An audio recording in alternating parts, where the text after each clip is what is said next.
Once again we are back with pre-exam quick revision summary for recapitulation video on combustion for class 8. Combustion for class 8, this is a summary and not a substitute for textbook. A brief recapitulation of all the points on the chapter combustion for class 8. The best and shortest alternative to the word combustion is exothermic oxidizing reaction. That's the best way in which you can describe the word combustion, exothermic oxidizing reaction. It is oxidizing because the material combines with oxygen. It is an exothermic reaction, and it's an exothermic reaction because heat is liberated. When heat is given out, it is exothermic, and when it combines with oxygen, it is oxidizing. So exothermic oxidizing reaction. Light energy is usually but not always liberated in the reaction. Take the example of a candle burning. The wax is mainly made up of carbon and hydrogen. Carbon will combine with oxygen to form oxide of carbon or carbon dioxide, and hydrogen will combine with oxygen to form oxide of hydrogen, which is water. So both carbon and hydrogen will combine with oxygen to form carbon dioxide and water. This is oxidizing reaction, and because it gives out heat energy, it is exothermic. So it's an exothermic oxidizing reaction or combustion. In most cases, combustion takes place in an atmosphere of oxygen. The material, for instance carbon, combines with oxygen to form CO2. Hydrogen combines with oxygen to form water. However, combustion can occur without oxygen. For example, it can occur in an atmosphere of chlorine instead of oxygen. Chlorine rapidly oxidizes certain substances, producing heat and light. So some materials that burn in oxygen may also burn in an atmosphere of chlorine. Oxidizing reaction, exothermic in nature, is a hallmark of combustion. If it is not oxygen, it could be chlorine, but it should be an oxidizing reaction and it should be exothermic in nature, giving out heat. Here we have an iron rod burning in atmosphere of chlorine. Iron burning in chlorine gas.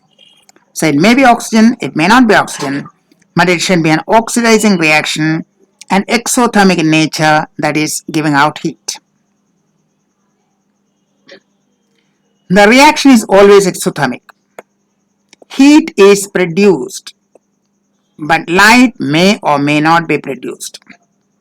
For example, rusting. This rusted iron. You can see the rusted iron. Iron plus oxygen plus water forms hydrated iron oxide, which we call rust. Slow combustion without evolution of light energy. No light is produced. Heat is produced, but not light. So iron rusts. Why? It combines with oxygen and atmosphere and moisture. It combines with oxygen and moisture to form hydrated oxide of iron. Reaction is very slow. Only a very small quantity of heat is liberated. The heat instantly gets dissipated into the surrounding atmosphere, and we do not really realize that heat is produced. So this is a combustion, an exothermic oxidizing reaction without producing light. So heat is always produced. Light may or may not be produced. Next we have some substances burn without flame. We have incense stick. We have coal. And there are substances which burn with flame. We have an LPG oven. We have a candle. So incense stick, coal, they burn without a flame, LPG, candle, they burn with a flame. So when will a substance burn without flame and when will a substance burn with flame? When the substance is gaseous in form or is vaporized by heat, we will see a flame. When substances are not gaseous and are not vaporized, then it burns without flame. So a substance should be in gaseous form or it should be vaporized and it should be in the form of vapor, then you can see the flame. If the substance is not gaseous and is not vaporized, then it burns without a flame. So what is a flame? A flame is a result of the rising particles of the vaporized or gaseous fuel glowing, emitting light energy at high temperature. So the rising particles of the vapor of the fuel which are glowing or burning, that's what is a flame.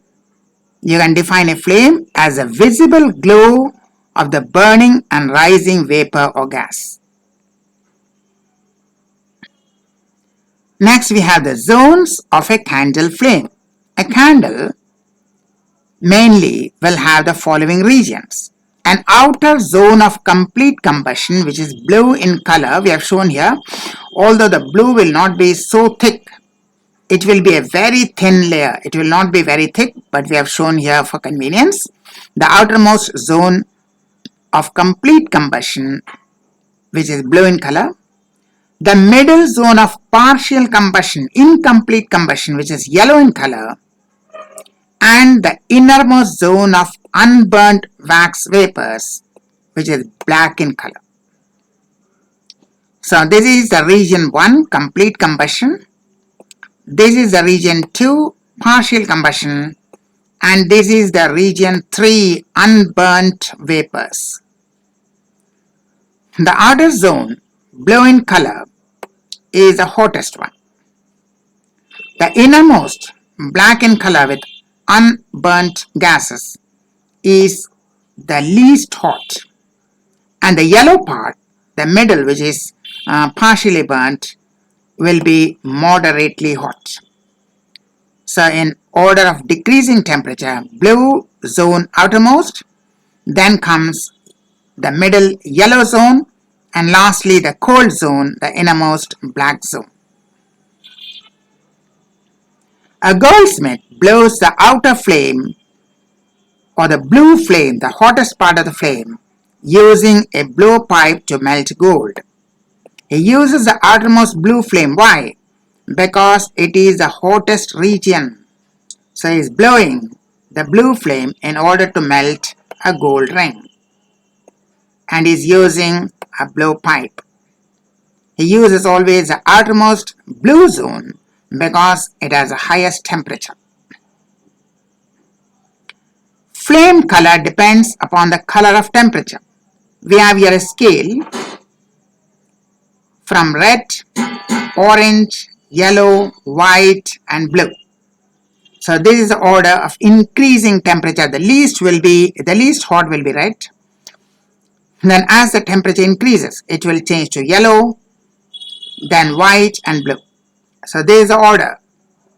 In order of temperature, in increasing order of temperature, that is from the smallest temperature to the highest temperature, red, then orange, then yellow, then white, then bluish and then blue. That was Easy Elite English Educational Trust. WhatsApp or email us for more videos on any topic, and all our services are entirely free of cost. Thank you and goodbye.